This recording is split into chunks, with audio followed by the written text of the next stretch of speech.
Well, hi everyone, and welcome to topic 2 of session 1, the major components of fundraising. I hope that after going through this topic, you have gained an understanding of 1, what the 6 major components of fundraising are and how they relate to one another, and 2, the importance of relationships and how all the other components hinge on relationship. Hopefully this topic will help break down and simplify the sometimes complex topic of fundraising in a way that's simple to understand.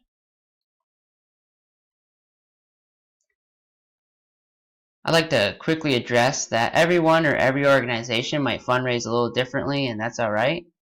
But even though you might label or divide up the following major components of fundraising a little differently, they will always be present in some way and they will always be similar. So I've decided to divide up fundraising into 6 different areas or components. They are the need, the fundraiser, the donor, the relationship, the ask, and the follow-up. So let's take a little time to look at each one. There's a reason I put the need first. That is because the need is what comes first. Fundraising exists only when there is a need to be met. The problem is that we often forget what the actual need is and end up focusing on the wrong one. For example, an organization might exist to meet X, Y, and Z need, and that's why the organization exists, and yet when the organization raises funds for, say, their new building, all they talk about is their need for the new building, and not why that building is needed in the first place. Ultimately, people give to a need. They do not give towards your building or even you. You have to show why giving to you or the building will help meet the need that the donor cares about, because they want to know they make a difference in meeting that need.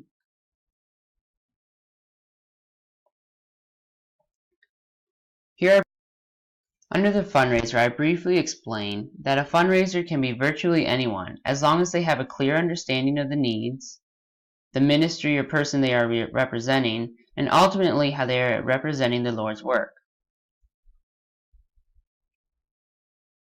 The donor or giver can be anyone who might or will give to what the fundraiser is presenting. There are many different types and kinds of donors. There are general rules and principles that apply to donors depending on what type and kind they are. For example, donors have varying giving, contact, and expectation preferences just based on what generation they are from. You need to be aware of these differences as you interact with these givers.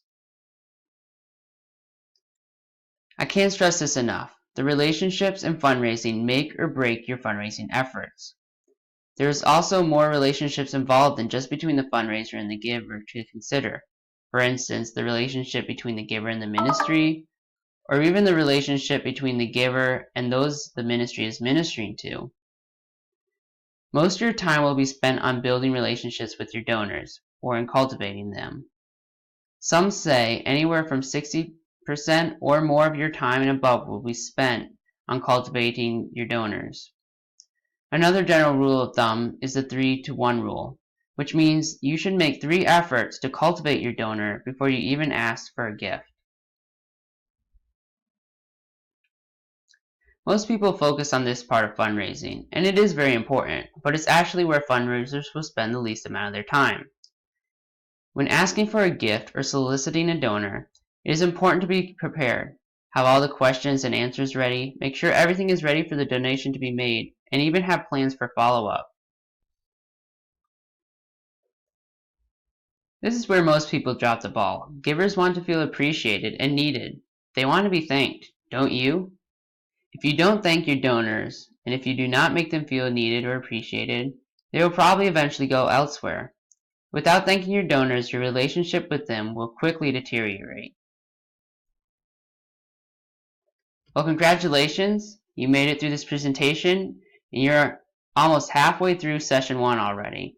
God bless you on your fundraising efforts.